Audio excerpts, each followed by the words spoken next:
Bona nit i benvinguts a la Quas Televisió. Connectem a la Casa Blanca en les últimes notícies. Donald Trump acaba de dir que durant 5 dies no atacarà les infraestructures energètiques. Ahir va dir que els europeus érem uns covards.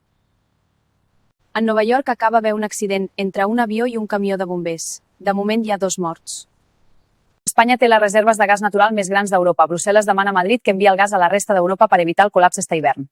El preu de l'oli d'oliva extra comença a baixar després de les últimes pluges i la nova campanya. Alguns supermercats han començat a fer descomptes del 15%. Només dir Trump que no atacaria les infraestructures energètiques, el petroli ha baixat. Cregueu de veres que continuarà baixant? Comenteu. Este divendres serà la carrera de la dona. També l'Ajuntament ha publicat la resolució definitiva d'ajudes per la dana. En comentaris teniu els enllaços. I ara els esports.